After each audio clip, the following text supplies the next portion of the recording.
Hey, family! We all have a story to tell. We all want to find our light. So, let's come together. Join me as I share mine of stardom to tragedy, motherhood, rebuilding my life, and love. With hope and joy as we go back to connecting with each other on my new show.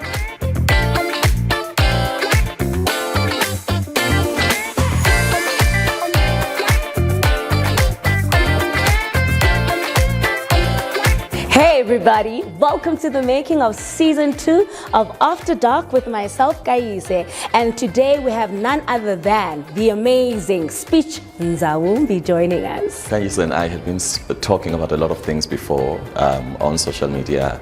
So I think it was just perfect timing for us to have this conversation, which is now obviously going to be a broadcasting piece. I find Kayise to be a very self-aware person. I find it to be a very deep conversationalist, and I enjoy people like that. So I'm looking forward to having a conversation with her, and hopefully it's going to transform or assist somebody who's going through their dark some way. So what I want you to get out of this episode is inspiration to know that you are more than what you probably, limit yourself to be. I don't care what it is, whether it's a career choice, whether it's your image and your body changing and your weight choices. I think we are really in a position nowadays to chase after everything that our heart sets itself on. And by watching this, I think Spitch is going to be that catalyst of change that we all need to take on that leap of faith.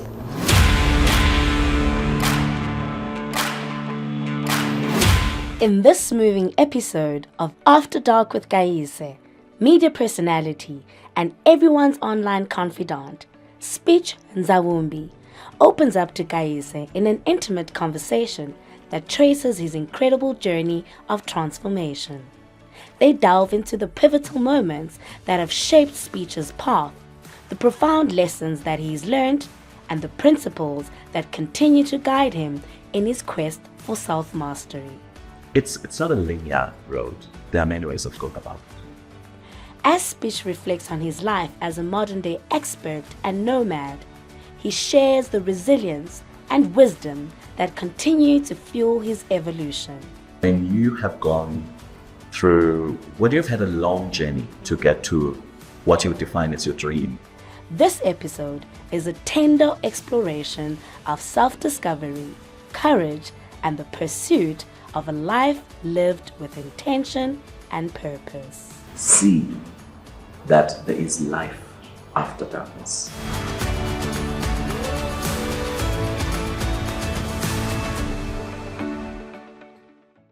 Whoopee! Hey, Let's do it. Welcome home. Finally. Finally. I feel like we've been talking about this for a while. For a while. We've been talking about it, Yeah. but we just didn't have a definite time. Yeah. When we're going to have it. But I think the things that are unplanned to like the tea are the best ones, They're the right? best. I am a very big fan of doing things spontaneously. Absolutely. Because sometimes when you overplan, you end up it's like those trips with your friends in that Yes. WhatsApp group. Yeah. Then trips that never happen. And then Kubeko Abba, who actually never make it Yeah. to the trip. They are The big always- talkers, but they never actually We're all plan. going to Thailand in September, come September, because we're over planning Yeah. and we keep changing things. So I love things that are very spontaneous. Spontaneous. Let's do it on the spot and move. And talking about spontaneity, I've got something here that I think you're gonna find interesting. I've got a little game that I think. Okay. Should we get into it? Fine, let's. So you're gonna pick one. Do you start or do I start? You start. You're the guest. Okay. Guest first. So pick one. It's a question. It's a question. So you're going to read the question to yourself, answer it, and then I will answer after you. Or you can actually ask me and Okay. then answer it as So well. I've got a question here. It says, what's the lesson you learned the hard way but are grateful for? I'll start. Okay. I think the greatest life lesson that I learned for myself was to know where to invest my trust. Okay? Because I used to be a very trusting person. Yeah. And know where to invest your trust and know when not to apply yourself. when not to apply yourself. Because sometimes we always look for when to apply ourselves. Absolutely. Want to be everything and to everybody. overextend ourselves. So same thing with trust, because trust is very valuable. It's that one thing that can be easily broken and not easily fixed. Yeah. So it's that asset of self that I need to know when and where to invest. Absolutely. And then also with time, because it's quite precious. Know when to make time and know that it is absolutely okay not to make time. And that's where you learn to say no without any further explanation. When not to make time. Think about our families. You know, we always want to show up. You know, I find it interesting that you're talking about that, showing up, because I think we've spoken about how you always say, guys, when do we create our own time for traditions and culture? But we'll get into that because I think you have a different mentality. For you, because I've picked. Okay, are we going to pick I'm another going to one? answer your question. Okay. So, what is the value or lesson? Yeah. So it says the lesson you've learned the hard way, and then, but that you're grateful for the most. Oh my goodness! I think one of the lessons actually that I've learned the hard way is that I don't need to rush anything, because when you rush things, sometimes you miss the Siyayibhuda. Absolutely. I keep learning as time goes on and as I grow as well that I need not rush anything. Yeah. And actually even thinking about the fact that we wanted to have this conversation quite a few weeks ago and it didn't happen, but I think there was a reason, you know. And we're here now. And the timing is actually even perfect now. Now that I think about it, perfect. It's perfect, and I think that if we continue to trust, you know, the essence of time and space, things will spread out into our lives as they should, and we'll continue to just merge and submerge ourselves into that. Okay, great. My turn. So I'm going to be quick with this one, Spitch. What's a moment in your life that unexpectedly changed you forever? I think grief for me. Yeah, losing loved ones. Yeah. That you never recover from it. Like you learn to live with it, but not recover from it. We'll get into it. But yeah, I can share that sentiment. Yeah. I can share that sentiment. Never. But also, I think motherhood changed me forever. Yeah, for me. I don't know how you guys do it. I also actually don't know. And also just, you know, finding that my journey of motherhood was going to be different. And how now I had to actually change everything about the ideas or the preconceived ideas that I had before. Because we always think, Papa and this. And then you realize it's not as your turn. We have to be quick about this. It's quick fire. Now, next one. What's a belief or mindset that you hold, or that you have to unlearn to grow? A belief or mindset that you have to unlearn to grow. It's the belief that I owe everybody else accountability but myself. So I had to learn to be accountable to self first before learning to be to others. And I'm going to touch on that because I want to know how do you remain accountable to yourself, because you are the one person who can lie to yourself, right? It's easiest to lie to ourselves. Learning when to be, you must always be accountable to self first before others. Read the question again. So what's that belief or mindset that you had to unlearn to grow? Unlearn. I had to unlearn that getting blessings from people that you bless never is from those people that you bless, if that makes any sense. So it's never as reciprocal as we expect it to be. Sometimes I will bless you and life, you know, will come and bless me in another way, but I will never actually remember that it came from me being there for you, because I would expect that, no, Spitch Nzawumbi, you know, he's going to be there for me. Sometimes capacity, it doesn't work like that. Capacity is brought in somebody else to come and be your point of need at another time. Yeah. It's your turn. My turn. Okay, great. How do you define home at this point in your life? And I like this question because it's interesting for you. So they usually say home is what you make of. So something like that. And that's exactly where I am. I'm now having conversations about what I want to ultimately call home. Because I'm evolving, I'm realizing, discovering my own world and what I will call home. There's so many things that are unconventional about me. So how then do I take all of who I am and create what I'll call stuff? Love that. I'm calling home definitely the building and the house that I am in. And I'll say... Of course, in your case, the house. We saw the house. And I had the honor of being in the house. Yes. The most amazing meal. Thank you, Spitch. And for me, it really is as easy as that. It's traditional like that. Home is that, because for the longest time, there was no home. Yeah. And I'll tell you about that. Wow. When was the last time you felt truly at peace, and what brought you into that moment? I think moments where I always come back to myself. Time with self. Being present with myself. So I enjoy quality time. You know, people always think, oh, you know, you look like you've got such a social life, you know, you need to be, I value time alone, where I just simply do nothing. Yeah. I think in moments where I'm not expected to have a responsibility besides one of just being present, that's when I'm most at peace. I'm not even going to change a thing. Okay. I agree with you. I share the same sentiment. I'm just going to add that in those moments of solitude, Yeah. we're actually never alone. Yeah. We are with that voice, Yeah. that gut, that instinct. And that's why you have higher- the peace. Absolutely, because it's serene, it's tranquil, but it's coming from a higher source other than ourselves. Love it. Okay, great. I think we're almost there. It's the last it's one. the last one. Spitch, when did you realize that healing isn't linear? It's because the universe has got a way of taking you back to a lesson so many times until you learn the lesson. Yeah. And again, for me, I think the biggest trigger when you have lost your safety net or nuclear family system at quite a young age, it takes, there are different variations to that healing. It's unlike losing a shoe or a breakup, right? A breakup with Kolani, the 3 months you meet Stenbiso, and then you learn to you bleed as you heal, Yes. to the next one. But I think grief again has, after that, Because we are at the light. right, there's we're a at the journey. light. Yeah. So for me, those were the moments I then realized that what I thought I dealt with 10 years ago, I had actually not. And what you use as your healing method doesn't have to be mine, because we deal with situations differently. I always make an example of how my brother and I were impacted by the loss of our mother.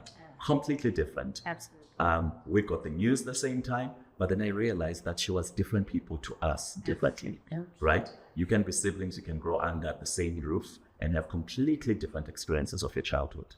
I could come from a home, according to my version, that is the most beautiful, peaceful home where I was validated, and the next sibling can have a completely different experience. So healing then for me, as I went through realization also, when you discover that, oh flip, I never dealt with what happened in 1997 when I was doing grade 3, right? So then you learn that it's not a linear road. There are many ways of going about it. And I love that, because I also learned, that one thing, one life-changing event, which was tragic, actually triggered everything else that I'd been trying to survive.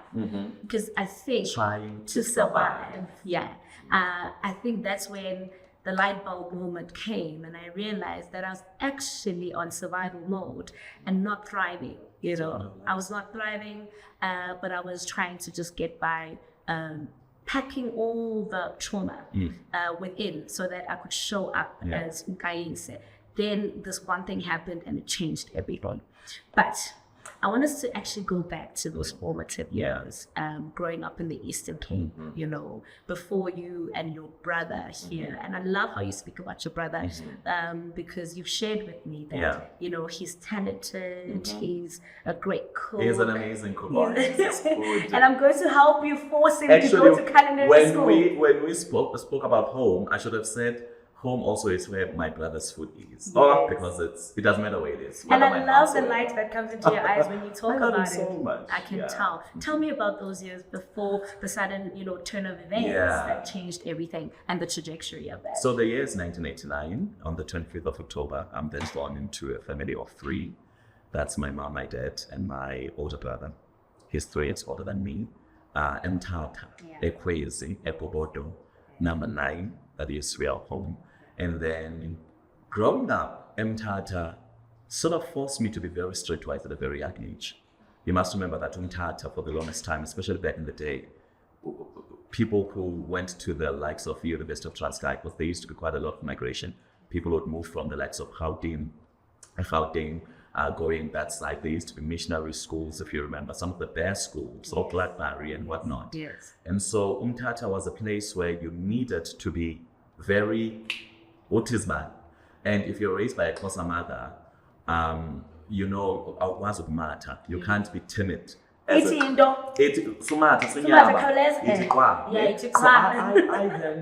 was that child who was born Kayise, and my childhood was very colorful. I always say my mom was an extrovert. So, and some of the memories, we'll talk about it, how therapy then unlocked some memories that I had clubbed up with grief, because those years then became quite tragic of what had happened to that 8-year-old. But now when I was healing, I then realized that my childhood was actually quite fun. Like I started remembering being at the circus at I think I was 3 years old, and having candy floss, and I was so excited to see everything, and I'd forgotten those things. For some reason, I could now even remember what my mom was wearing. And so my childhood in Tata is the bittersweet, you know, because in the year 1995, actually when elections took place, I always say it's strange to me how sometimes I remember things that I'd look back and think, you're quite too young to remember that. But I remember, you know, the time of the 1994 elections, and I was, 5? And because also that was an interesting time, I was going to big school. And we then moved around that time from Kayise, we moved to Norwood, which Norwood was a bit of a suburb. Which is a transition. A transition on its own. Yeah. So you're living a part of your childhood to now be introduced to this childhood. And then before you know it, that is cut short by tragedy. But when I think of my childhood in Tata, I have beautiful men. I actually have reconnected with people who remember me from back then. They're like, you haven't changed a bit. Well, you have changed, but it's still you. Yeah. Because I've always been a very colorful personality. Yes. You know, I've always wanted to be a teacher and teacher and then get to, you know, because the teachers with discipline. But it's colorful memories, beautiful memories, a lot of love, a lot of community as well. And I love that you speak, sorry, I love that you speak about change. Yeah. Community, transitioning from one place. There's a lot of change that was happening environmentally as well, nationally as well, politically as well. But there's something that you said that's profound for me. You said these years prior to that seemed like a beautiful, peaceful, colorful childhood. Yeah. What happened to 8-year-old Spitch? And then 8-year-old. When that fateful day came. Do you remember what happened? Where were you? What were you doing? And how did the news of your mother's passing through a car accident land in you? Yeah. And change everything that my was. world, right? Because I think when you're a child also, you know, children live in the most vulnerable of spaces. You create this perfect world where you have your parents are very important. So when we talk about, you know, the hierarchy of needs, you know that there's that affection that you need to get from a parent. And so growing up in the 90s at the time, and then 1997 happening, but then before 1997 happened, so remember we moved to Norwood in 1995, and then we stayed 1995 to 1996. My mom then gets a transfer from Mthatha to Port Elizabeth. And so organically what would happen is we would then a year or two later move with her, right? But then again, a sense of community. In Norwood at that time, we were too young. My brother was 9 and I was 7, and we were staying together. But then the neighbors knew they had a responsibility to come and check on us, you know. Because Mama gave they must make sure. Mom Dolan was my grandmother in Mountford. That's now the third. Okay, we're gonna get to Mom which we're getting to. Okay. But then that sense of community, knowing that even though our mother was not there, we had people who could relate to as parents. Yeah. You know, those are beautiful, beautiful memories. So my mom then moves to Port Elizabeth, obviously for the job, and then my brother had to be taken to boarding school in St. Patrick's. I then, because you know my mom feared I was too young to go to boarding school, and also I think I was a sensitive child. I love to see the connection. I think also she had a sense of guilt that she had left when I was too young to go and work and only come back on weekends or month ends, because we still needed to do school at the time. So then a decision was taken that we moved to Mount Frere to be with our maternal grandparents, Ngqula, right? And so within, that's now 1997, 3 months in that, on the 16th of March, my mom then met her demise in a car accident, tragic accident, going on her way back to Port Elizabeth. Now, what was truly tragic about it was the fact that she went missing and we didn't know where she was. The last place, obviously, we thought of checking was the morgue, mortuary. I think when you miss a loved one, even though you know death might be a possibility, it's the last thing you want to imagine. Or accept. Right, or accept. Yeah. And so 16th of March, that's what happened. And had it not been for her colleagues at the time, who then said, because we didn't know, remember there were no cell phones. Yes. So we knew that when she gets to PE, she would call my grandmother at work through a landline. And that never happened. And so I think after 2 weeks when it didn't happen, then her colleagues were like, so you didn't know where she was for 2 weeks? Yeah, we didn't even know she was missing. It's only the people, her colleagues in PE, who said she had been gone home for a while. And we thought she's still that side. So they thought she was this side, we thought she was that side. Oh my goodness. And meanwhile, her life ended on the way. And so the news came, I remember it was around school holidays or on Easter time. That fateful morning, we woke up to our dogs and the neighbors' dogs. They always barked at each other. So we're like, oh, it's that time of the morning. So my brother then was told to go and check what's happening outside. As you'd know, that the bigger boys or the men of the house would go and check it. And he came back, he said, I've never seen so many people. So as you know, in the village, the news will come, but then the neighbors will have to gather each other to say, let's go. Was this from Pang? Yeah. And yeah, I think nobody ever wants to go through that, especially when you get the news that your mother, that umbilical cord connection is deeper than, because I always say when I got the news that morning, it was much as I was 8 years old, something just died and I've never found it again. And talk to me about what died, because you told me that it threw you off balance. Yeah. It threw me off balance because also as a child, how do you do understand what death is, but you also don't get what it truly means. I mean, the finality of it, that this is final. And so how do you tell an 8-year-old and a 10-year-old that that's it, you'll never see mama again? And my mom was a very big part of our lives, even of our family. She was quite a big soul, a warm soul, life to everybody.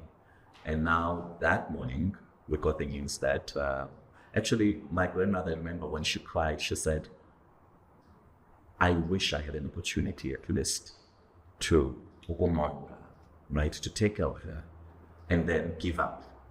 To be told that your daughter died in a car accident I'm getting goosebumps and emotional speech because that time of her leaving home and her not reaching her destination and everybody wondering, where is she?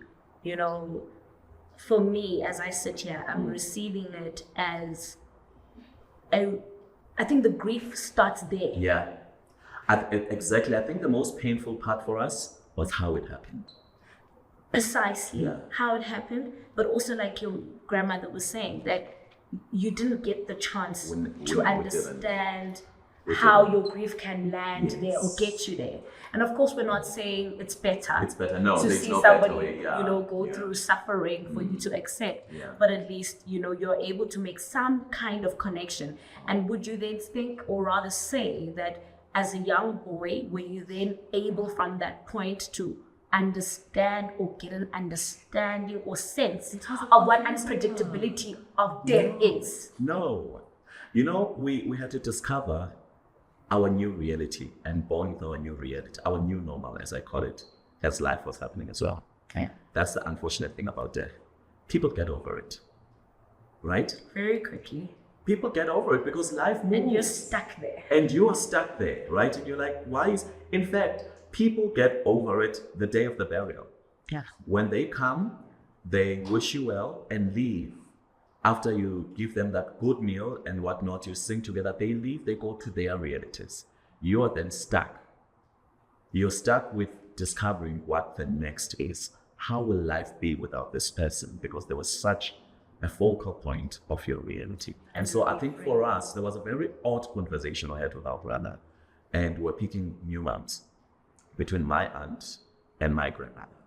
And I remember he said, I'll take my grandmother. And I said, I'll take my aunt because grandmother is quite old. My aunt is young and funky. She will live longer. And also, no, it's the fact that she's fine. Yeah, but next, You know, and maybe she's just a better replacement for Mama. But then also, this was now during the week, the week of preparing for the burial.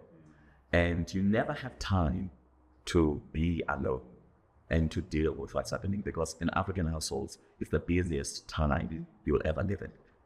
There is somebody who's going to come. They just had the news. Others are here to pay their respect. Others are here to make sure everything is done, the cooking, the teas and everything. There is prayer every 30 minutes. And so that triggers you, because the more you hear people praying, the more you are alert that this is actually happening.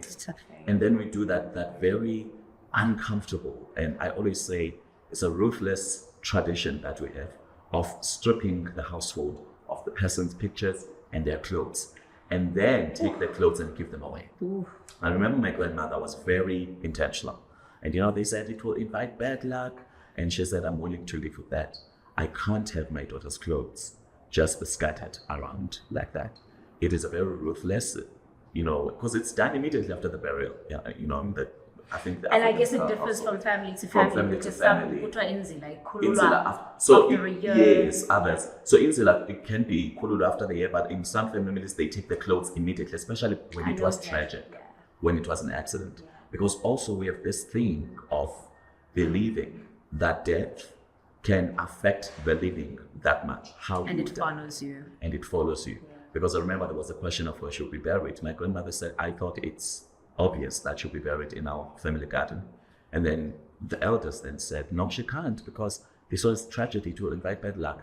Had my grandmother not been a stern, firm woman, you know what happens during grief. Those extended family members who suddenly become family spokespersons, and they decide what's best for you. So that's what happened. That was my interpretation of death at the time, and my journey of living with grief in its various phases as I grew longing for a mother, even though I had mother figures around me. It started there. It started there. There's so many things that you've said, and it's so nuanced, because, grief in itself is nuanced. Yeah. It's so layered. Yeah. But living it as well, it presents itself daily, every minute, like you're saying. I can relate to so many of the things that you're mentioning, about people coming and doing what they think is best for you. And I can imagine at the time, as a child, you are voiceless. You really don't even have a say. You don't even say, and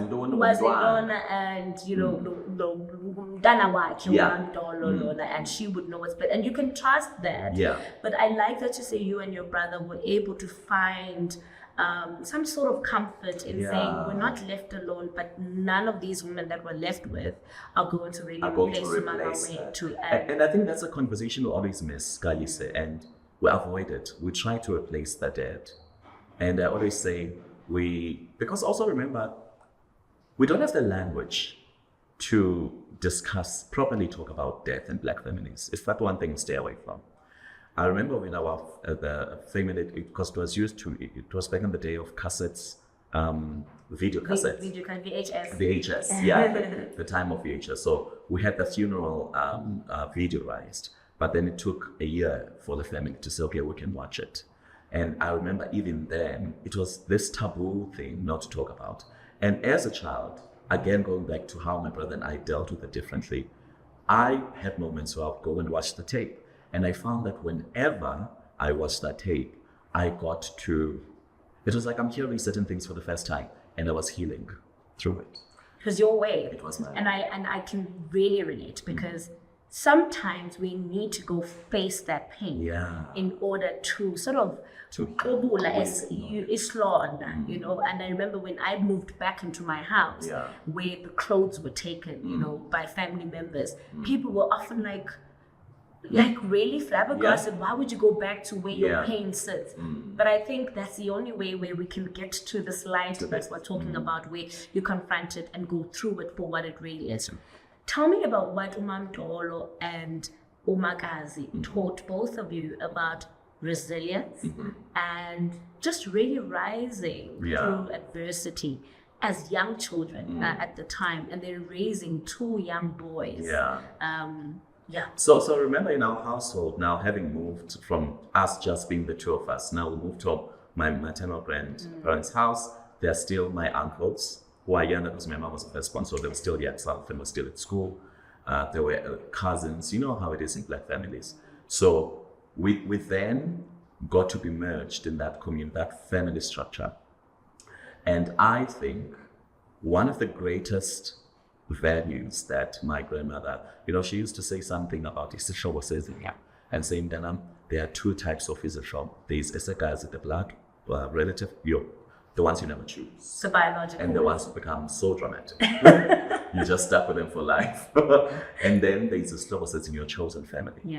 And I grew up in a house, especially for a woman like her, I always wonder what drew people to her, because she wasn't your, a lady, you know, would wear jewelry and whatnot, but according to class, she was not the most of sophisticated woman, right?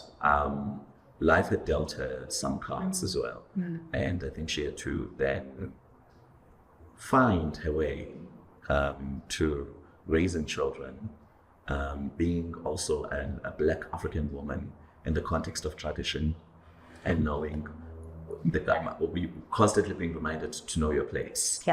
But then what she taught me was the value of investing on your chosen family, because I know that in times where, let's say during grief, for example, but in the most difficult of times we had, this Shobozezing showed up more than Shobozekazi. Shobozezing, and I think this Shobozezing is in need. Funny enough, you might think I've got a very big circle.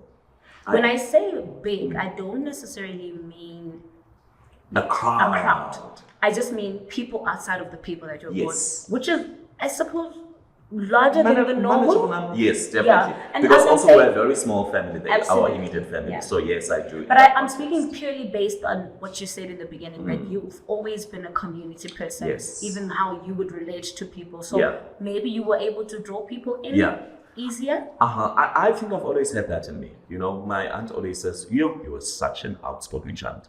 And if we went to town with you, you would want to talk to everybody. And that hasn't really changed. It's just that it's different now that I'm older. I basically come from a small town. Mimantwe is a small town. For the longest time, which is just that one street town.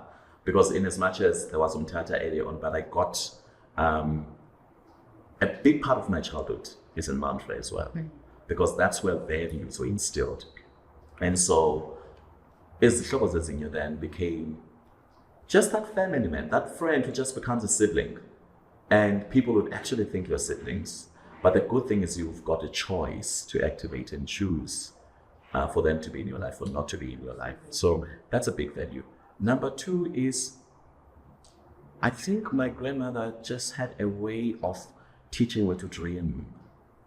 I've always been a big dreamer. Would you say she perhaps even taught you a sense of self-worth? Yes. Oh, definitely. The drive. Definitely. Because you spoke about, you know, how you know that her life was not the easiest. No. But by watching her, and of course we know that children are always watching. They don't necessarily do as you tell them. They do as you do. As you do. And they watch what you do. And it lands as something in their minds. Does she somehow teach you a sense of self-worth, confidence, drive, and like you're saying, you know, the ability to dream? Pride as well.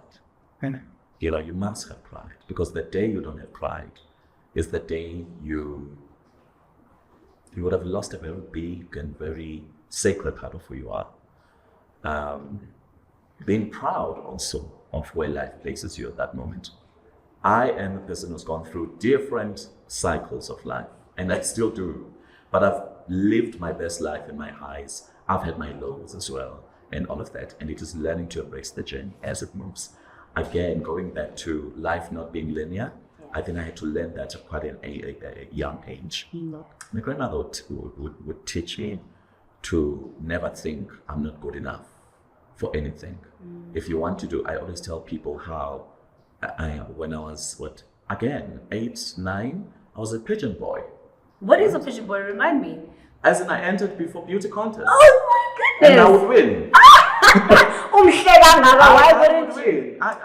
Then, again, 1990. So 1997 was such an interesting year. Well, you're not that tall.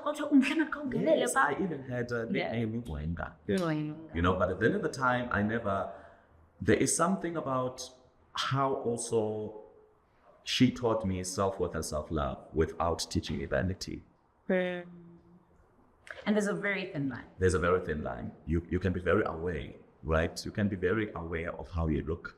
You can be aware that when you walk in, people will see you and they'll remember you, but then not be too obsessed with vanity. So in that way, the clothes I wear and, I might wear makeup today or whatnot, those things are secondary. Absolutely. When you know that you're enough showing up just as who you are. Oh, you are. And regardless of how much it costs. Oh, man. And there's nothing better, because the world will tell us today, tomorrow it will tell you something else. But based on how we you will appear. change. That's what I was about to say. You Based on how you change. appear. And I think because you chose a career that is very reliant and, I think that sort of portrays, a certain narrative about how one should look.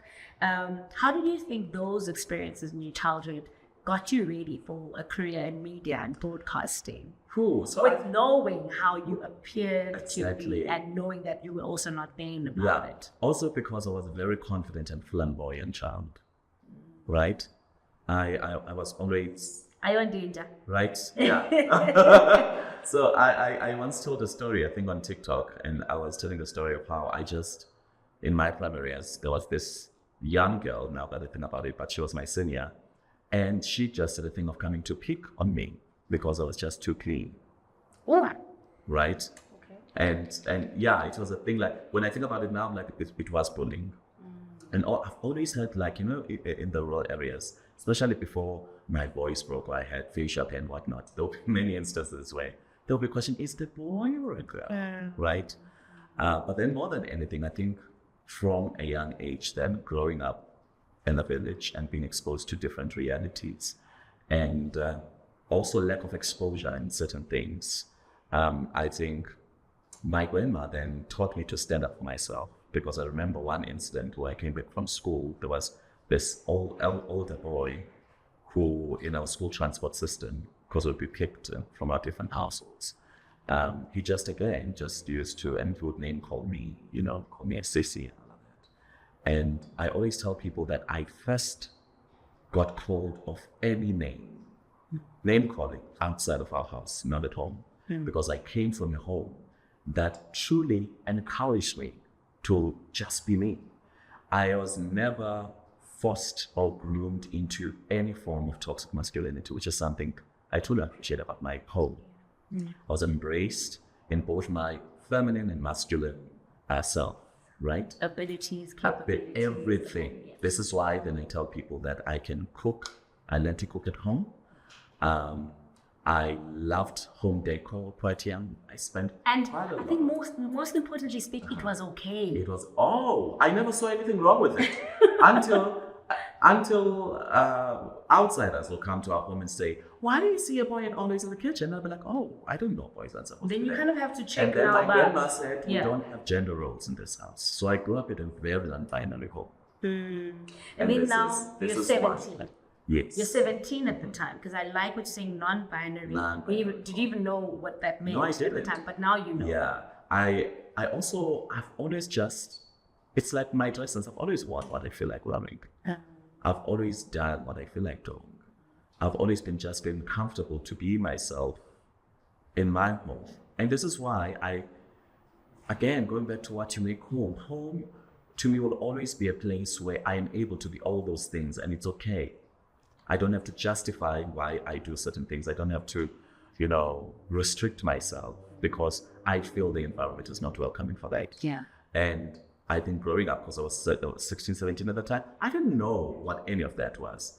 I just knew that at Kaya, all I was encouraged to be was to be myself. And then when I went to high school, then started public speaking and debating, which was something totally new. I always say at home, I was the first to do so many things. Also loved being active at school, music. I sang in the choir. I did public speaking and debating. I always wanted to do something, and I was always encouraged to do that. So my grandmother, one of the biggest things she instilled in me is self-belief. Because as the Bible also says, as a man thinketh, so is he. So what you think about yourself is who you ultimately become. And I've always imagined myself to just be that person.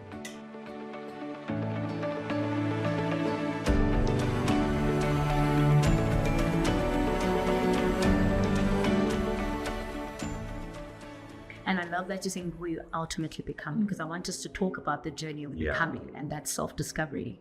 And there's a lot that you've mentioned about how social constructs were really always something that was built outside of what you knew at home. How then do you find your voice, or your thinking is centered around that I want to go into an industry that is going to put you in the limelight, that is involved in even probably creating some of those narratives. And that's going to overexpose you, putting you at the center of it. Yes, we know at home it's okay. Yeah. And then there's a little bit of a, resistance outside of home with the community, school. And then you go onto platforms that have an even bigger, voice, once to say, of deciding who one should be and how they should become. And telling you who you should become. Who you should become. Yeah. For me, I appreciate the fact that I was brought up in a home where I was also encouraged to speak up. So even when there is a disagreement or we're being disciplined as children, my grandmother hated Ngqula, like you will get disciplined for keeping quiet. Because she'll say, tomorrow you will be in trouble. Wow. You will be framed and you will not be able to stand up for yourself. So even when I'm asking a simple question, who broke my car? Be able to speak up for yourself. Exactly. And showing me that you can speak up, you can be firm, you can be opinionated and still be respectful. And so when people who were not accustomed that way or socialized that way to know that it's okay to speak up, but also you can be respectful, always think when you speak up, then you must be disrespectful. And because that's how a lot of Black families have conceived the idea of speaking up in communication. You're back chatting and you're not. So I think for me, it truly worked because that opinion, I've always spoken, been an outspoken person, right? I've always also spoken my truth. It's another thing I got taught at a young age. Always speak your truth and always speak the truth. There is your truth and there is the truth about a situation or whatever that happened. And so that helped me because when I got into the media industry, again, doing debating in high school, I was the chatterbox, but then also that affirmation and validation that I got from home, that you have to speak up and what you say matters. It then prepared me because from high school, I then go to university, right? I'm now this debating champion coming with all that background of public speaking. And from a family that said, you're just going to go to law school, you'll make a good lawyer. But I knew, again, getting into the media industry from me, a lot of people went to it because they loved fame. To me, and I'm glad you're touching on that because I wanted to actually ask, was it a platform or a channel for you to speak up once again? Exactly. It was a platform for me to speak up once again. It was a platform for me to tell people stories because I'm a storyteller more than anything. And this is why I say, this is how I ended up in journalism, right? The reason I went to study journalism is because I wanted to tell people stories. I was always bothered by the fact that there were so many beautiful stories in my village that never made it to newspapers because we didn't have that access to a resource. What also brought me to, I had also seen, I think when you come from a village, you see a lot of, in as much as it's success stories, you see a lot of also pain and trauma that never makes it out of the village. And media for me, growing up in a house again, staying in all the time, I got to watch a lot of TV, I got to listen to a lot of radio, and I understood how big the platform of media was. And so going into journalism, I needed first to get the skill of storytelling. I remember some of the people I looked up to at the time, the likes of Deborah Pata, Ngqula, and I'm so fortunate that I got to meet these people later on in life. But what brought me into media, journalism being the very first, instead of me going and to Chigamachika because I just want to be on TV, it was I needed to firstly be skilled on storytelling. And be formalized. And again, at home they said, you can do this media thing as long as you're going to have a qualification. And so I knew law school will not work for me. Right, because we're glad you didn't become a lawyer. Oh, I'm glad too. I mean, I can pursue it now just as an addition. And because we are ever evolving, we can become anything we want. So it was a platform for me, again, platform to storytell. To storytell, and I love that you're saying that storytelling was at the center of your why. Yes. In that journey of trying to be this catalyst of change. And trying, to champion, perhaps, being the voice of untold stories, social injustices. We could go to town about that. What do you think were some of these significant moments in your 11-year career in broadcasting and journalism? What do you think that you think as a speech, but actually, I decided I'm going to tell this story, or I decided I'm going to pursue this, this person or profile, whatever it was. But what is it when you realize that I'm actually on the path to great truth? Absolutely. I think God wanted to show me that quite early, and I'm glad it happened on my first day in university, because there was this question mark. I'm the very first in my family to say I'm going to study media, and then I go study journalism. The question is, from Afghanistan, because remember the war at that time in Iraq. And to them, the idea is you're going there, you'll be shipped an assignment to go be a journalist there. And then in my very first, and I've always told this story, very first year in university, so that for the first year, I did purely broadcasting, versatile broadcasting. And then the second year, I went into journalism to study media law and all of that. Now, there is a guy called Lucas Sitole. He was an actor on Generations at the time. Lucas Sitole. He was Andy Ngqula. Yes. And I was a fan of his work. I mean, we grew up watching him. At some point, he was a CCTV presenter. It was a CCTV. Spitch Nzawumbi. So with the likes of your uncle. Yes, Mr. Ngqula. So that generation were the first people, I would say, got to expose us into that version of media, that we can actually be a presenter and make a living. Now, I'm doing my first year. I'm 17, turning 18. And he is then one of our guest lecturers. He gets on class and says, okay, fine. He knows quite a very bold speaker. He says, first impressions last. Always remember that. The minute you open your mouth, you must make an impression. So that means you must always think before you speak. And so we had a round of introductions in our class. And you were supposed to introduce yourself and say why you got into media studies, what are you hoping to be, Sana, one day. And after that round of introductions, he left. And the following day I got on campus, and our admin at the time said, oh, we got a call from Mr. Stoyle. It turns out that they've got an ad campaign that they're doing, and they're looking for voices. And he was impressed by a voice. And I said, okay, so what happens? So now I suggest you skip class today, you'll catch up tomorrow. Go to studio in Lake FM in East London. There were recording studios there. And the ad campaign was for Midbank before they were bought by ABSA. And I went there. It was my first time in a formalized studio like that. It was my first time recording my voice, like that for an ad campaign. And I remember the first time I heard that ad, it was on Metro FM. Oh my word. And I was in a taxi. So you're sitting in the taxi? Yes. And then the ad goes on. Back to Reds. And then the ad goes on. Now we're done recording. I was like, okay, maybe it's just going to play a joke like I'm in Slack. And then I had it. And it's on a national radio. I remember saying, that's me. Me. I remember. Did anyone believe you? No, definitely. I mean, who's going to believe that that's your voice? But that was the biggest validation I got from the university, because then I got to see that there's actually room for me here. And I always tell the story of how also I used to go to a campus radio station because that's where my journey in broadcasting actually started. Yeah. I started as a news reader in campus. And then within 3 months, they said the group that was doing the afternoon drive and whatnot, they were no longer coming back.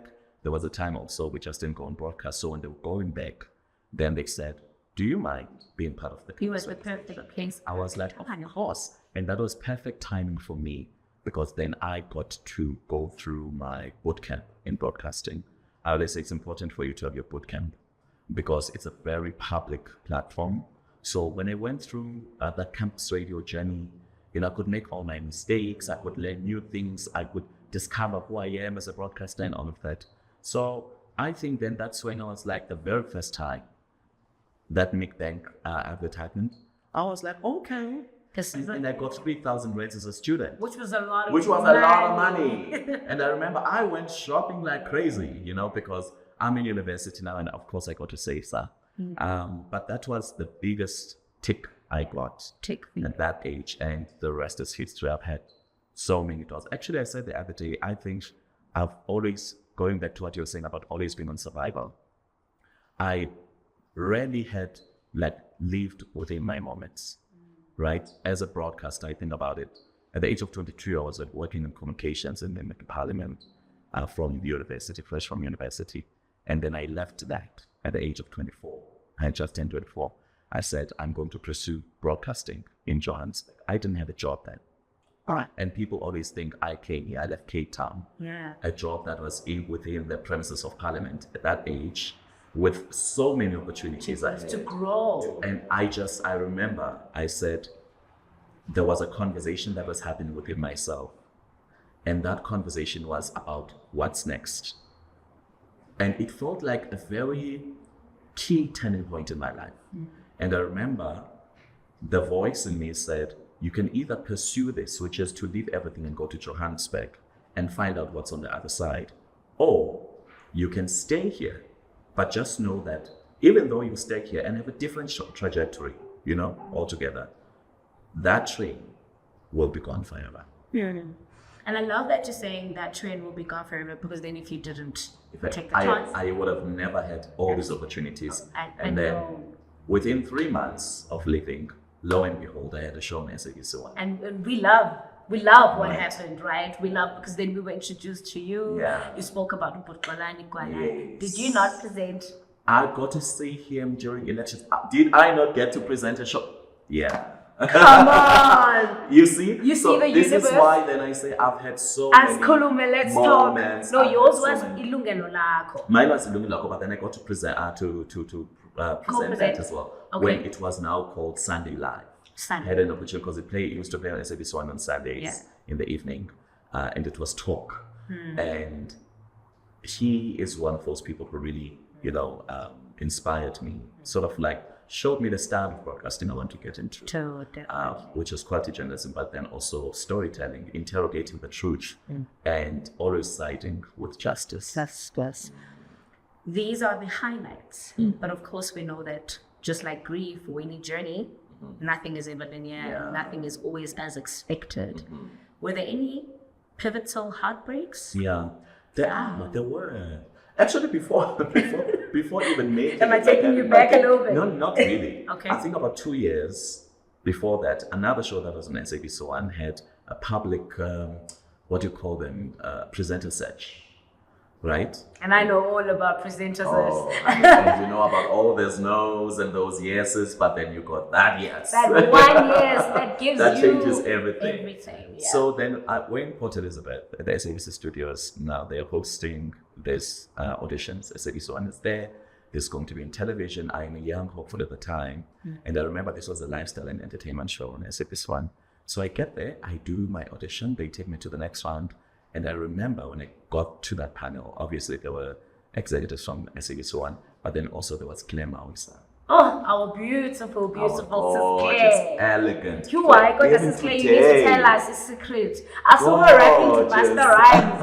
I'm like, I don't right? Yeah. Yeah, no, so Claire Mawisa, and I've told again, life later on gives me an opportunity to meet Claire Mawisa. And I say, do you know something you said to me 10 years ago? You probably don't even, because You were just being kind to a young hopeful at the time. Yeah. And so what happened is, and so Claire then says, she tells me something I've never forgotten and that I still apply to date. When we were done with the audition, she said, listen, this is just a talent search competition. Actually, so I did my line. You know how it goes. Okay. Give us your link. Give us your link. I can lose and You know, because you want to give it your best shot. Absolutely. I remember after doing that, she said to me, this is just a competition and I hope you know it. And we're just looking for one presenter. But I want to tell you this. It's a pity you're in a region that has less TV jobs. You are made for broadcasting. But she said, but I see you interviewing presidents, account people who are newsmakers in society, serious people. Not a fit for this show. But at the time, I didn't hear what she was saying. And I was, 21? So I was like, I want to be on this show, you know? And then I remembered when I got my first TV break, it was a serious talk show. And so it changed your plan all of a sudden. It just followed me. That's what I'm saying. You know? So yeah, you wanted this, but so this was before what happened. I see. But then, you mean back in university? Yes, now, when I was looking for opportunities, I thought that was the show for me, right? I was like, I need to be in the show. It's going to change my world. But now I think about it, I hadn't finished my qualification, so I would have to move to Johannesburg, and we know how difficult it is to juggle, especially when you're going to be in entertainment and also finish school. I also think about the fact that the timing was just not right. Right. But she said to me, at the end of you're going to encounter a lot of no's. I'm not saying no to you now, because I'm just the judge for this round, and there will be many other things to be considered. Should this be a no for you, just know, at the end of all the no's you'll encounter on your journey, you will have a yes. And that yes will make you realize why you needed to no's. And in hindsight, I look back at all the no's I've heard. I can't count one by one. I look back at all the doors I've had that were shut in my face, and I'm grateful because I wouldn't be living in my moment, in my truth and my reality now had I not gone through those. And also I think there's something about hustling and chasing a dream that teaches you humility as well. You get to a point where the no's no longer sting as much. You're like, well, because there will be no's where the only thing you went there was to be seen and be considered for the next. Absolutely. You know how it goes. I know exactly So those many no's I had and those lows I had in my career as well were always boosted by that remembrance of that this is a no now, this is a low now. Right. There are highs coming. And when you get on top, look down, and you'll realize you had to go through that. Yeah, no's are there to bless, and they don't land nice. No. But they do something in us, and I hope that when we get them, and if there are people who are watching who've been getting those, and it does get tiresome, it does get demotivating, and you want to give up. But I guess it's always a question of what they always say: do you look at the glass half full, half empty? But does it also allow one, and I think I'm actually asking you now and not generalizing, that was that that thing, that catalyst that made you have this, I think, extraordinary ability and quality or characteristic about you that's able to maneuver and pivot. Yeah. Whether it's in your personal life, and of course we've been talking about your professional life. What is it about you that you think makes it, I'm gonna say easy, because to us it looks easy, but it probably isn't. But what makes it so profound within you to know that, okay, I've received a few no's here, it's time to change and move differently. And they always say you're as good as your last gig. Or a good dancer always knows when to leave the stage. I think for me, because I had these highlights, again, quite young when I think about it. I was doing current affairs on television at 24. And then at the age of 27, I had on trouble in NFM, and there was to lunchtime, another big milestone. At the age of 30, I felt I need to move to something else. And You're always moving. I'm always moving, and I always leave at my prime. That's another thing I learned quite early.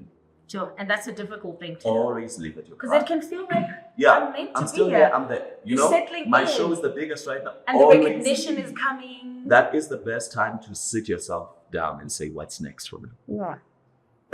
Because once you stay for too long, you will get to a point, because, you know, even your achievements, they expire, by the way. They do. You can't still tell us about what you did at grade 5, that award you won, right?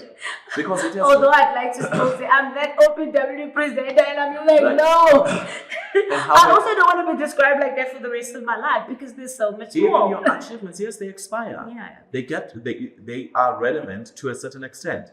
I can't be telling people about my victories as a public speaker or debater in high school, in as much that was very important for me to be where I am today. I needed to have other victories and other wins as I went by. So evolution has always been a very big part of me in my personal life and my career. So Absolutely. I need water. Okay, let's get to some water.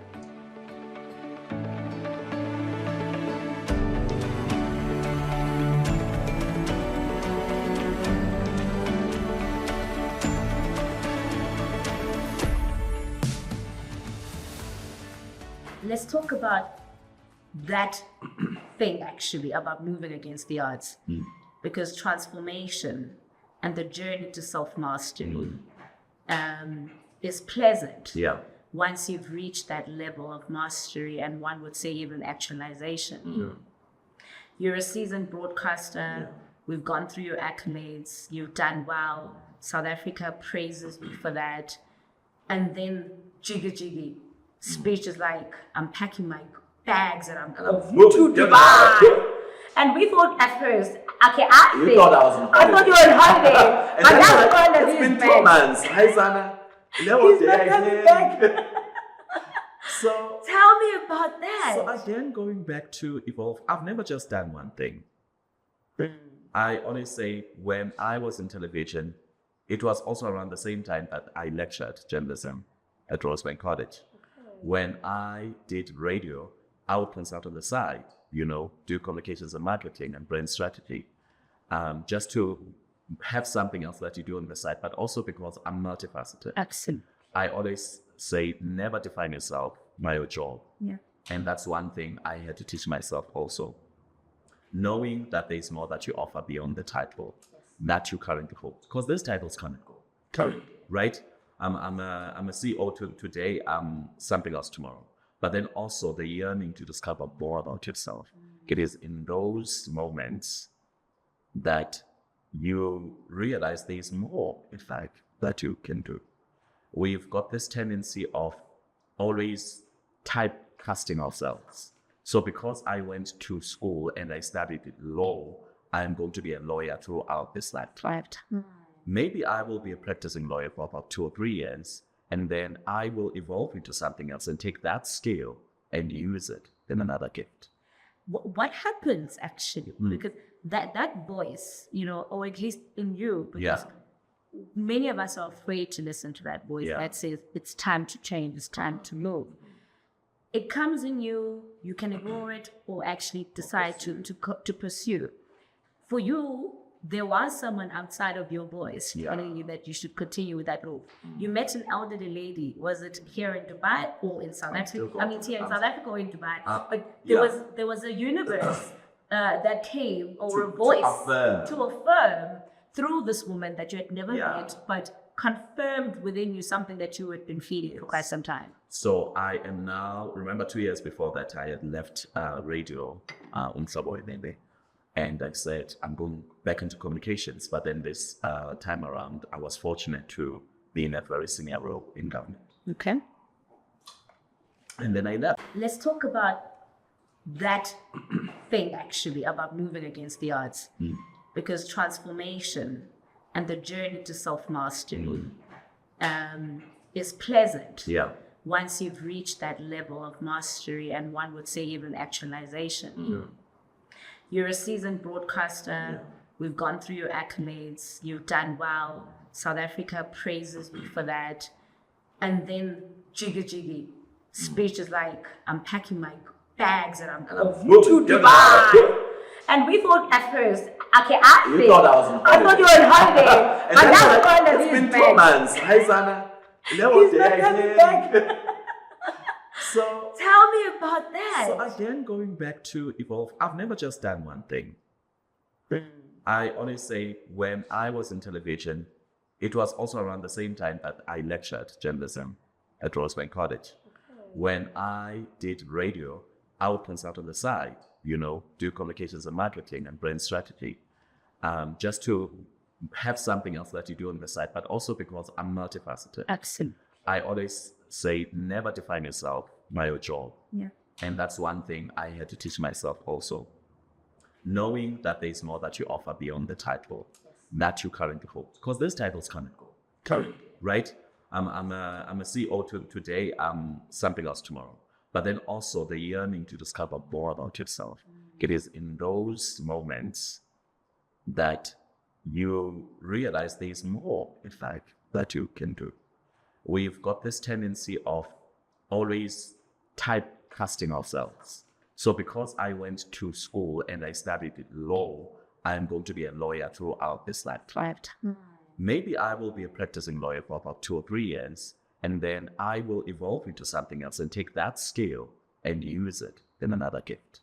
What happens actually? Because that voice, or at least in you, because many of us are afraid to listen to that voice that says it's time to change, it's time to move. It comes in you, you can ignore it or actually decide to pursue. For you, there was someone outside of your voice telling you that you should continue with that move. You met an elderly lady. Was it here in Dubai or in South Africa? I mean, here in South Africa or in Dubai. But there was a universe that came, or a voice to affirm through this woman that you had never met, but confirmed within you something that you had been feeling for quite some time. So I am now, remember 2 years before that, I had left radio, and I said, I'm going back into communications. But then this time around, I was fortunate to be in a very senior role in government. Okay. And then I left. I went to pursue that. And I remember when I got there, I first had to look at what role am I playing? Why am I here? I always question myself. And that helps me to know that I'm here to fulfill a role in the purpose. And when I feel I have done that, I always move to something else. So how Dubai happened for me, I had a full year. So I left government, I resigned. Fortunately, I've never been fired from any job. Which even Thank God. Especially in media, because you know how it works. I've never had a contract not renewed. It's always been by choice. And so even now, I now had a full year. So I left government and I said, I'm going to consult for a full year, but then also I was starting my business. My stand had started it a year before. I wanted to do it justice. But then also I was going through a very interesting transition where I felt I was turning 33. At that time, they usually say it's a Jesus year.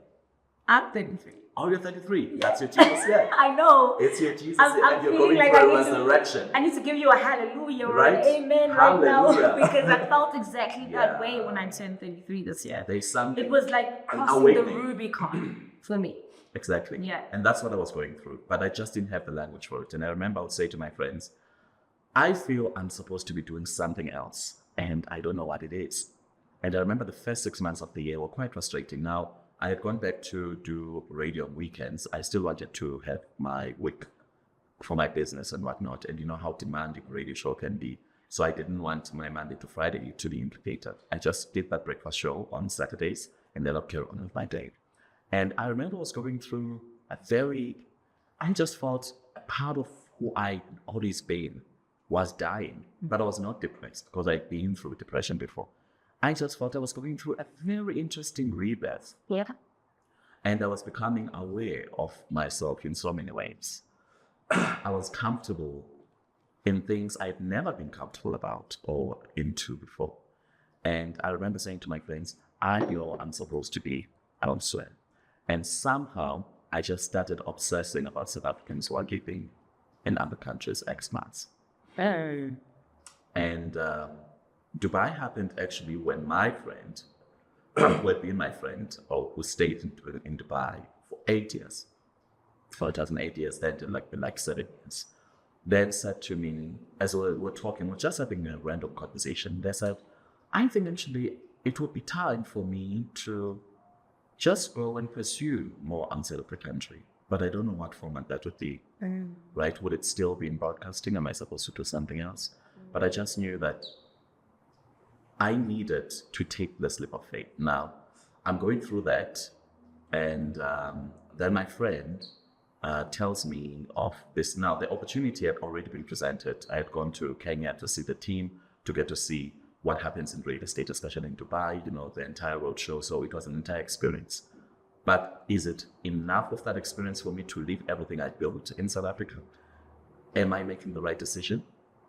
But then I remembered, like I told you, about the voice that I had back when I was 24, about leaving that job. So I was familiar with that. That I can stay and still continue to go through, what I was going through and do what I'd always done, which is media. And now I had started a business.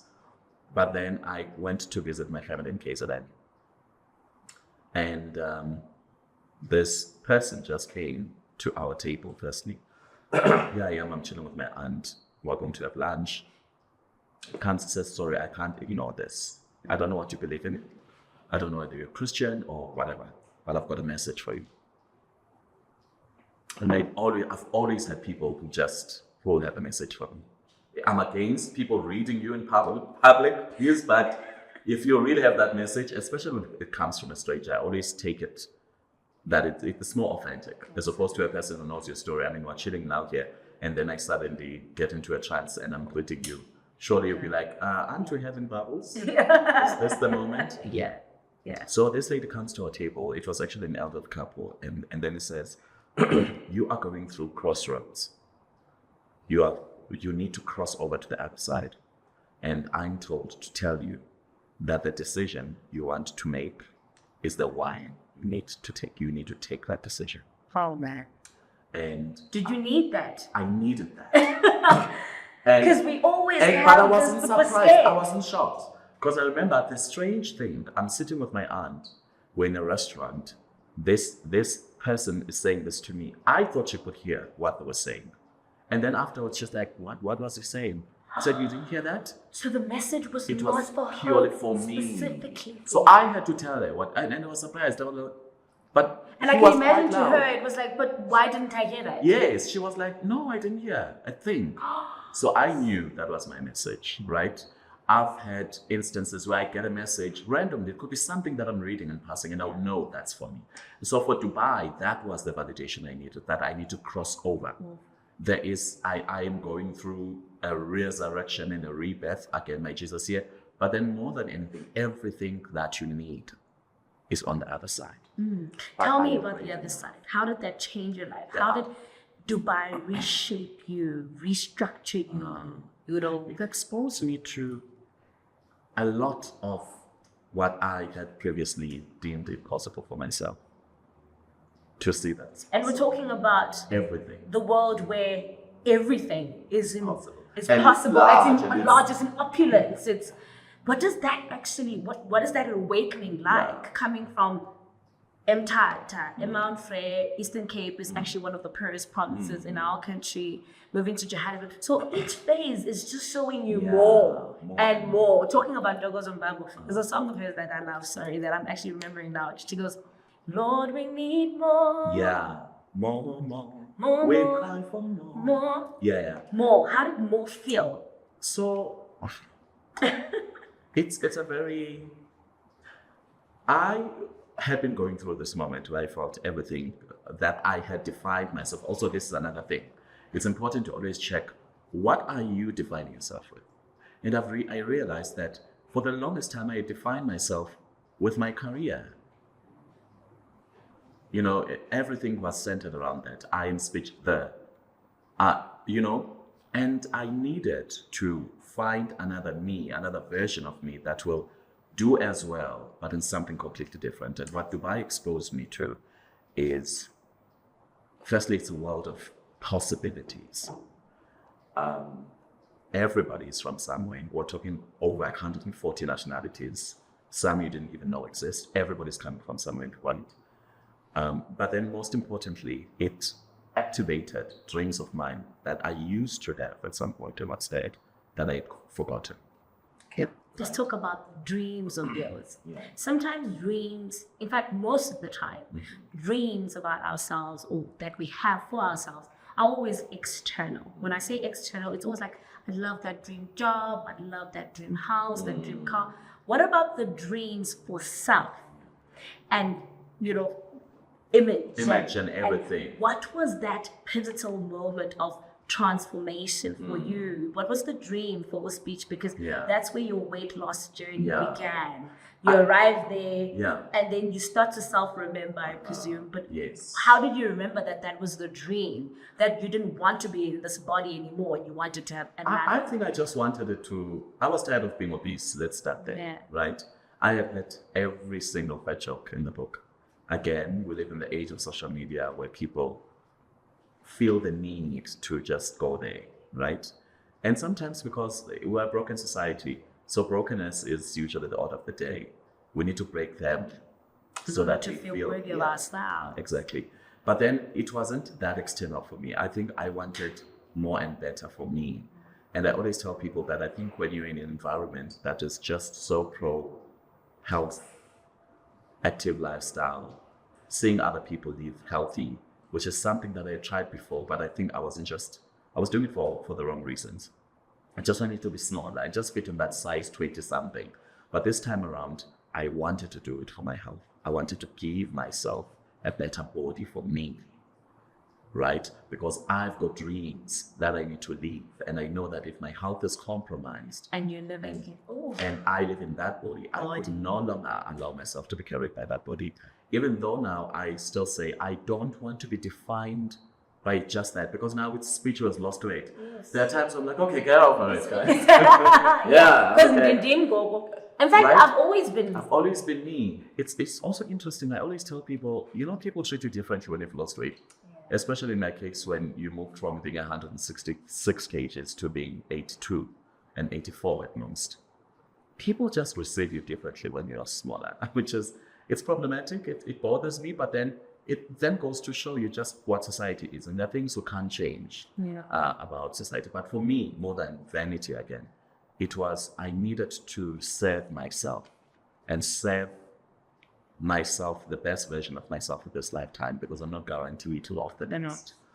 And that's what my journey of transformation, even physically, as it was happening in the body, I was also going through a transformation internally. Why did you choose to share it so vulnerably? I decided to share it because I've always shared parts of myself that matter to me, to the public. Not all. For example, I always say my love life is off limits. I don't share about it. I don't share about it, but people must be comforted to know that I'm happy. I mean, I'm comfortable to share what I feel I can share today. If I want to share my date, I can. But then the reason I shared what I shared then is because I knew I was not the only one who's going through that struggle. There is a community I built online. Now, on social media, I've got communities. On Facebook, I've got my community, and though that's a different LSM. On Instagram, in each platform I used.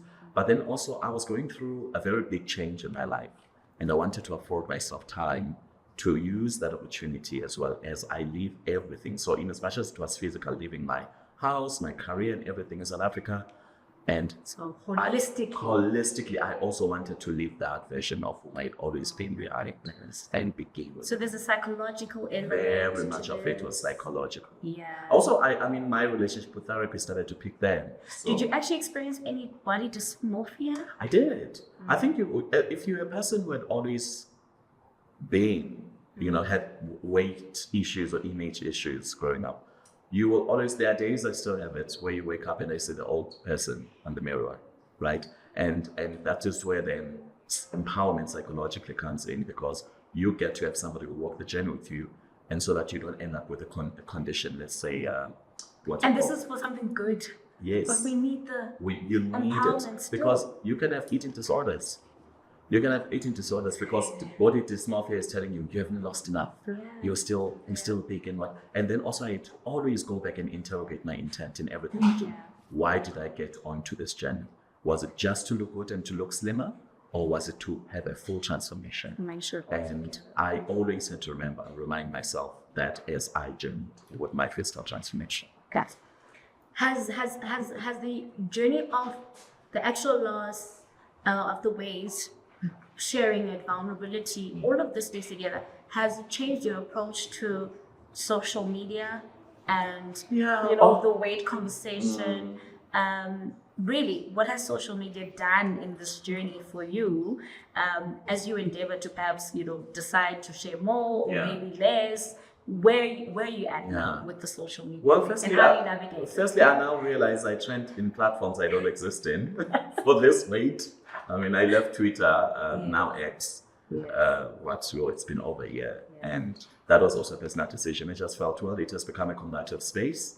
And in as much as I'm a conversationalist, I love being in conversation. I just felt it's an unnecessary space for me now. And what I was going through, you can't keep on going back to a space that triggers you in certain ways and whatnot. But then there's a beautiful side of it, in as much as there were people who questioned it. Firstly, it was I had photoshopped myself, and whenever they see me, this weekend, I had so many people who came across and said, "Oh, so it's real." Yeah. I was actually joking on set. I said, I need to see those arms. Yeah. I need to make sure, because I really love what it's done for you, to be able to feel that you can show off. I feel more confident. I've always been confident, but confident, I always say the best thing is just walking to a show and just pick what you want without wondering if it's going to fit you. But then again, the role of social media is in as much as there's always that dark side of social media, the angry mob that's always looking for something to bash down, there's been a big community, believe you me, and I think that community is bigger than those people, of people who have managed to come forward and say, you got me started. My Instagram DMs are flooded with messages from people who are saying, oh my God, I've lost 10 Ks and I've done exactly what you told me to do, right? Other people are saying, why don't you do coaching? I'm like, No, that was not the intent. I don't want now to suddenly be a protein shake influencer and whatnot. But it has opened up, created a space. And again, going back to my intent, I always question, why am I here? Why am I on social media? Is it just to be on social media? And now I realize my job is to create platforms where we converse about things that you think you're only going through. And this is why with my community on Facebook, my aunties and my mamas, those are people who are deemed in classes less. But I always say, regardless of your tax bracket, we all deal with the same things. Parenting is parenting for all of us. Absolutely. Grief is grief for all of us. Love is love for all of us. Regardless of what face it appears in, it's still the feeling is the same. You go through the same emotions and all of that. So my role in social media, going through especially the weight loss journey and all of that and being public about it, and going through all the speculation and everything and learning to numb the noise and just continue, doing it, because the very same people who throw stones at you today. Also, another thing was people are scared of evolution. Absolutely. How dare you change on us? I'm going to give you a high five for that. How dare you change on us? How dare you bring this person that we not recognize? Because we're so used and we loved that person, even though we could mock that person. Now we don't know. But we loved having the opportunity to do that. Exactly. Now you are presenting something completely different. We don't know a scale of speech. So how then do we deal with you? And so those communities I've created are communities I've impacted. Because that's the thing, my role. I always say, if I don't impact 1, 2, or 3 people, influence them to do positively, then there is no really a greater grand purpose of me being there. And that's exactly what has happened. Amazing people, communities of people that are just transforming their lives from therapy to gym. It's so great. Spitch, there's been also a lot of criticism. You said you've been trending quite a bit on social media. And there's somewhat, a narrative that was created that your tone changed, since or after you all of a sudden. All of a sudden, you have a different, uvela What's differently, wrong? or kind of a thing. Fatphobic, fat shaming. Yeah. How do you handle that, and how did you navigate that? Yeah. And what's your response to that now that people actually have those opinions of you on social media? I think, firstly, one of the things I had to ask myself was, where is that coming from? Because it wasn't coming from my platforms and my communities. I can tell you exactly what happened then. Somebody who was not even, so I've got a fan page on Facebook, and we've got a language that we use. With my Xhosa, I've got words where in Udumfi that we're being calling each other as Dufi. Because before I got through the weight loss, with my community, I said we're going to live positively and comfortably in our bodies. And so name calling was a part of it. And one time I explained it, I said, I come from a family where singers take so nicknames for each other, and it's all love. I'm coming from a place of I'm sort of agreeing with you, because remember we had that conversation about my mom used to be called Nzawumbi because she had Nzawumbi, and you were without called. years, obviously there's awareness then that comes with time and things that we have to learn. For example, things around color, you can't say Nyamazana too, because in as much as you're acknowledging the dark-skinned person.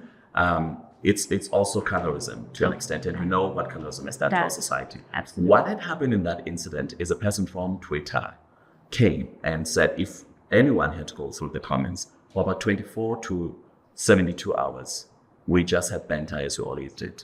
That person came and screenshot that, took it to Twitter, where they don't understand remember I said I've got different constituencies and there's different platforms. You don't understand the tone used here, you don't understand the relationship this person has with those followers, and you're taking this out of context, completely out of context, because there was a debate around that, by the way.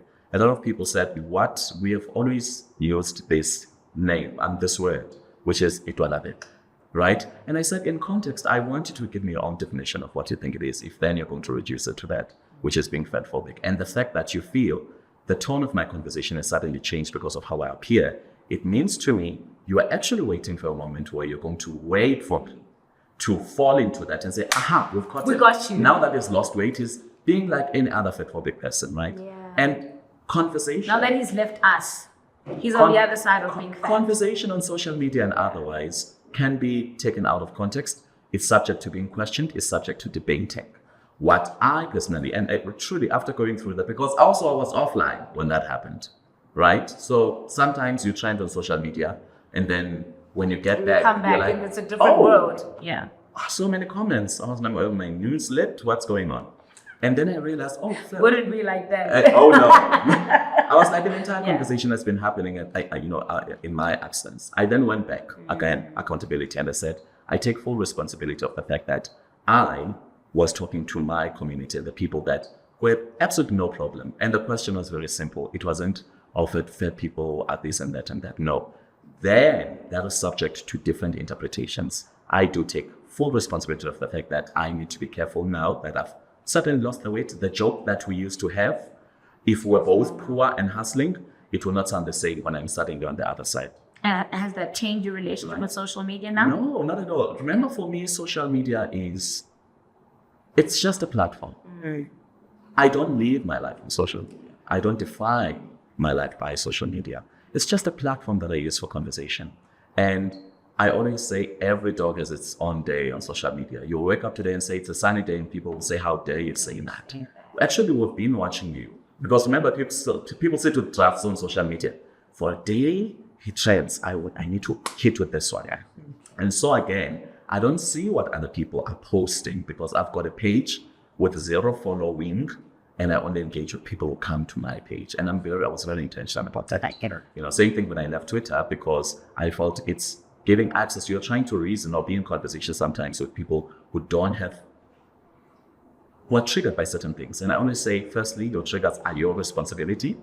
Number 2, who don't have full awareness or awakening of certain things. So I went back on social media. I said, okay, fine. To all those who took this out of context, I do apologize. What I will not appreciate, though, is the name calling. Because once we get to that, the conversation is different altogether. The conversation is different, and I will retaliate when you're disrespectful. And we know and we will go there. Yeah. Because I'm a very, I'm a typical Scorpio. We're going to have fun. I'm a big lover, but also I'm a big fighter. And now when I retaliate, it's actually going to hurt more. And unfortunately, that's the culture on social media, that when you retaliate for what's being said, it's okay, let's have a conversation, say, I think you could have framed that differently. Or even how you call me out is very important. Are you doing it are you condescending in your tone? Because if you're condescending, we won't hear each other. Exactly. So, but it's what me and my community are okay. Has it changed how I view social media? I don't think so, because it was never that deep for me. It was never that deep. Love that.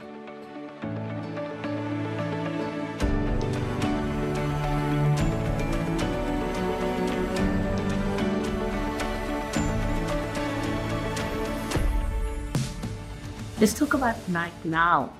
Oh, which part of life? There's a lot, and I don't think I'll even be able to capture all of it.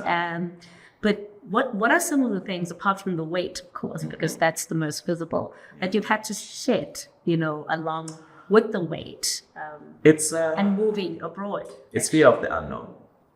Fear of the unknown. We always want to figure out what's next tomorrow. And I had to liberate myself from that, because what you do is you rob yourself of being fully present in this moment and seeing it for what it is. For the longest time, again, going back to what you spoke about earlier, there are many highlights I've had in my life, especially my professional life, but I never lived in those moments, because I was still, I'm busy figuring, I'm taking an award for this, but now I'm already thinking, what's next? What does that? What brings you to that moment of the anxiety? It is fear of the unknown, right?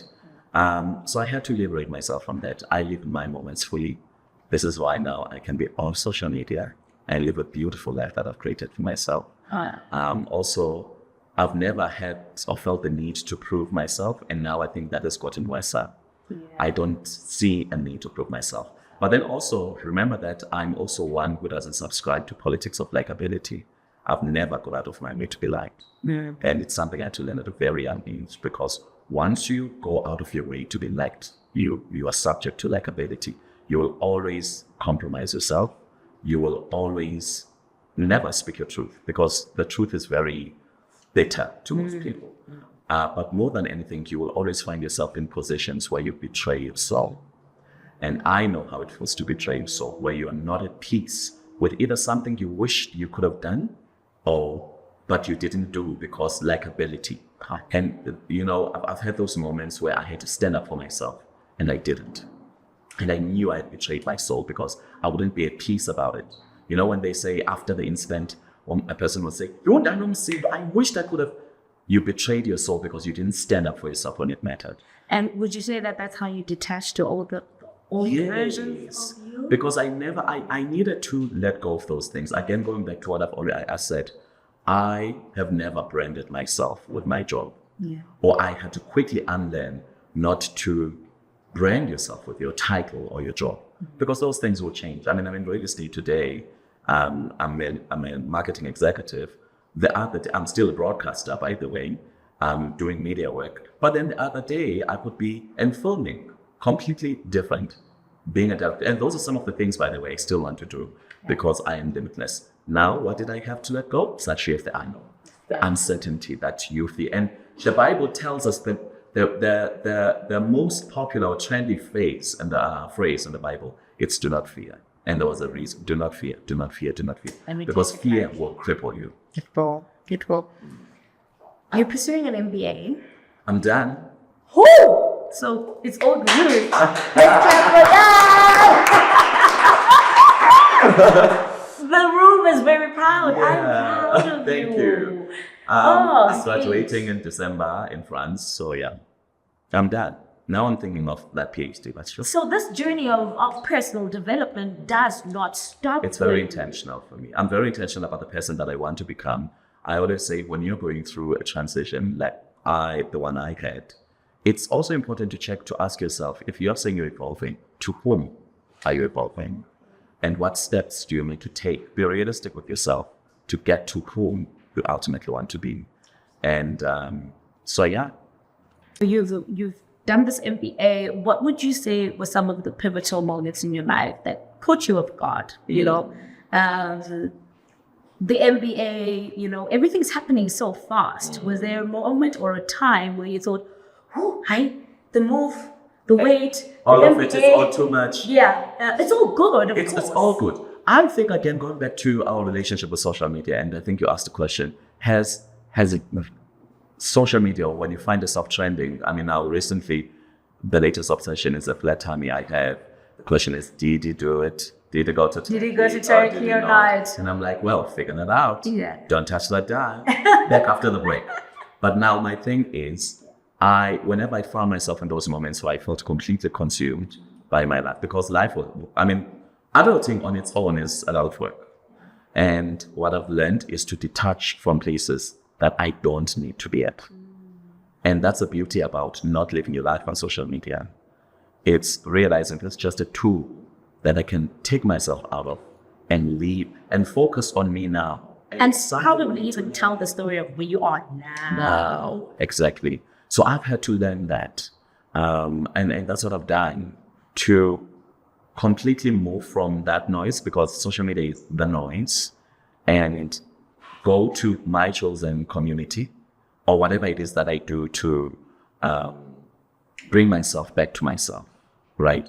To regain my focus and perspective, to go back and interrogate my intent. Why am I doing this? Why did I start in the first place? Yeah.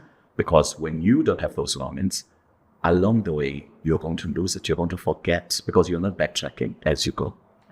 So it was important for me it's always still important, whenever I feel consumed, and also sometimes just don't personalize things. It's another thing I've had to learn, that sometimes people are just going through their own projections. People are going through their own fears, and sometimes they're a reflection of everything that they fear about themselves. I met a man who said, I used to hate you so much on social media, and I realized that you had freedom and liberty to be who you are authentically, and I don't have that. I lack it. And he said, I'll be honest with you, I was just one of those people who I was obsessed. I wanted to hear what you're saying, but then I needed to come at you. And that's what... So that I can own my truth. Yes. And then I got that full awakening at that time that, in as much as sometimes it's banter, sometimes it's clashing views, at most, people are just going through their own projections that you must never make them about you. And so, I think, Spitch, we've talked about it a lot, growing up, your career.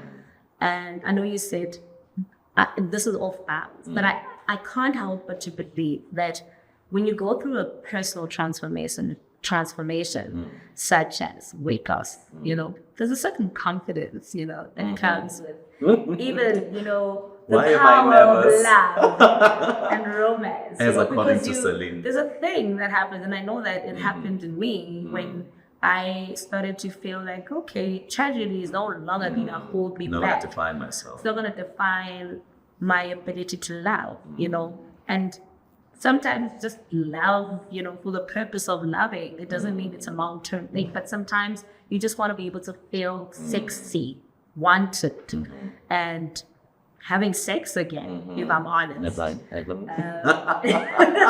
And have lots of it. Thank you so much, sir. I'll take the order.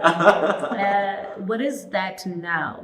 Because you've always said romance is nice, it's bliss, but it is not everything. Yeah. And even though you don't want to necessarily tell us about who and what is currently happening in your life, but really, what is your analysis and psychology of love? What does it mean for you now that you've undergone this transformation? So definitely, I'm feeling more attractive sexually.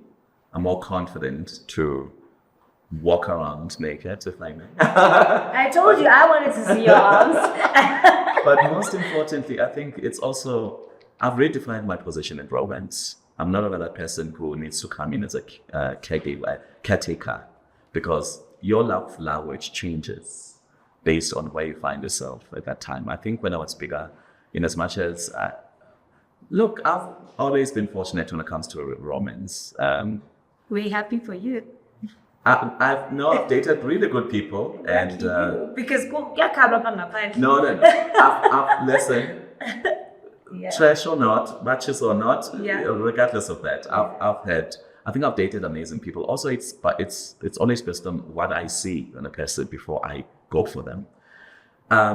With this change, I'm feeling more sexy, of course. Mm-hmm.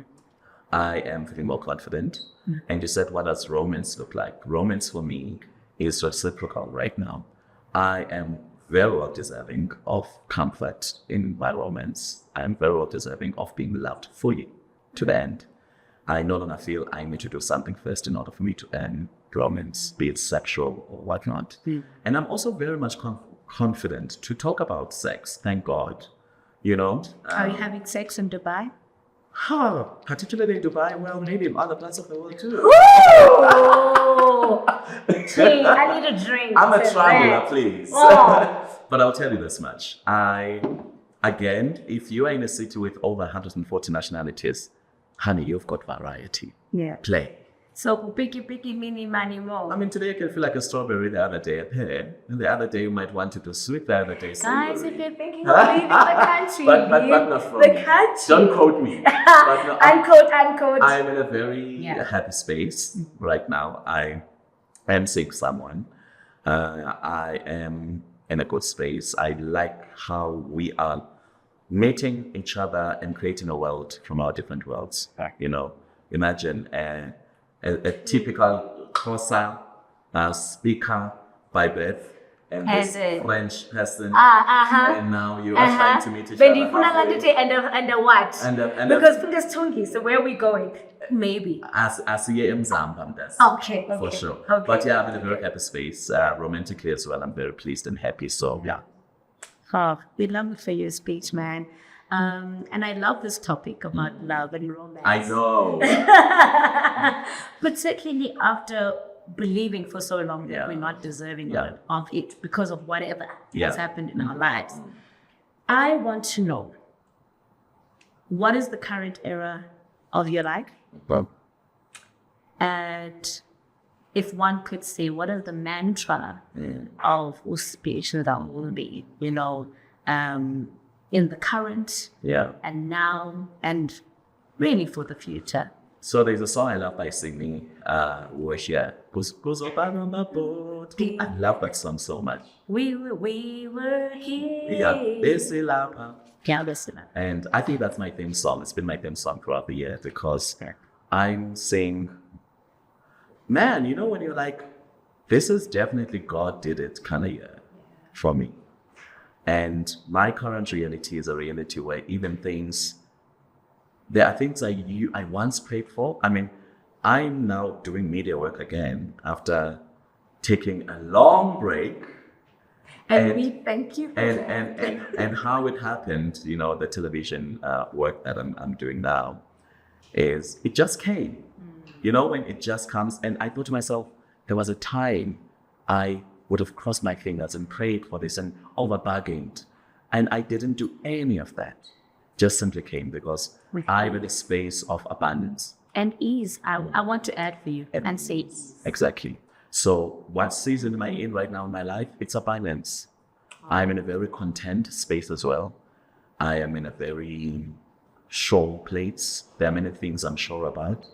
And I don't have to worry about the certainty of the future and how it looks like. But right now, I am very in the right man, guys. You know, when you're like, so sharp, yes. And that's a beautiful feeling. It's a very beautiful feeling because when you have gone through, when you've had a long journey to get to what you would define as your dream right now,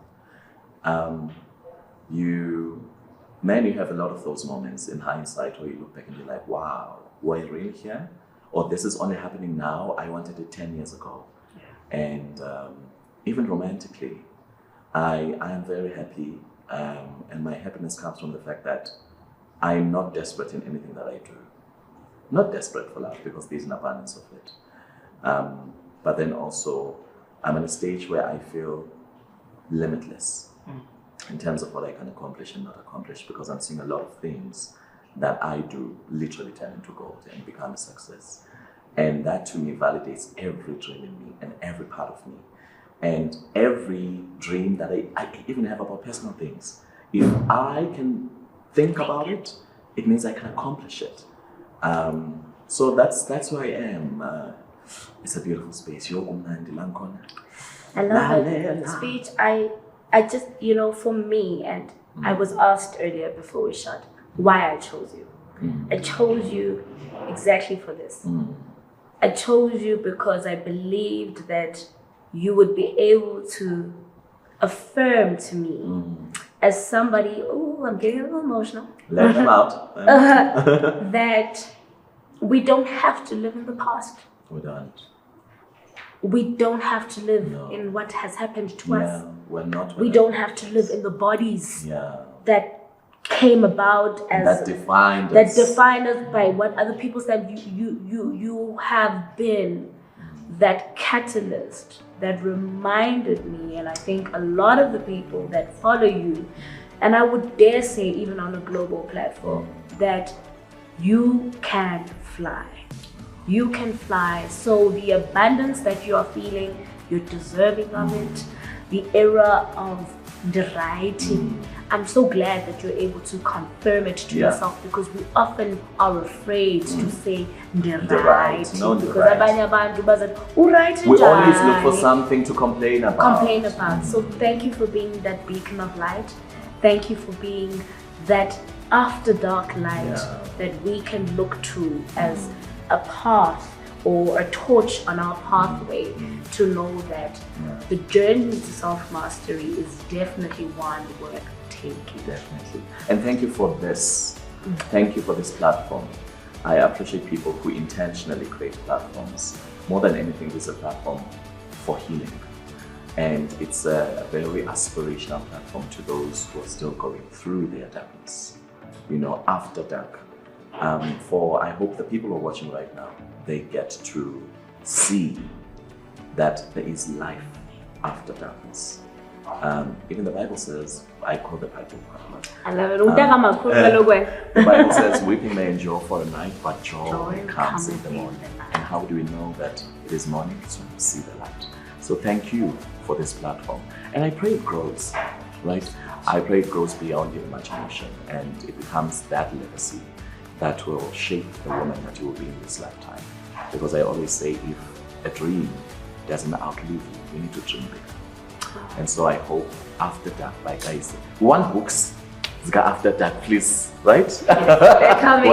And you're going to be the editor of them all. Sana, or whatever it is. Or whatever, as we put it, yes. But may this dream amplify and outlive you and live beyond your time.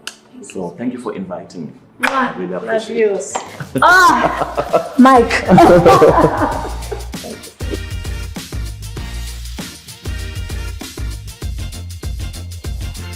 We had a great time. I really enjoyed this interview. It didn't feel like an interview, it felt like I was in conversation. And I think this is how interviews should be, especially in a platform like this that Kayise has created. I think it's also always great to go back to your darkness and see what you can take and bring to light. Also a lot of reflective moments for me as well, just to see, to look back at the journey with the benefit of hindsight that I've had and be grateful to be where I am right now. I'm sure people are going to have a great time.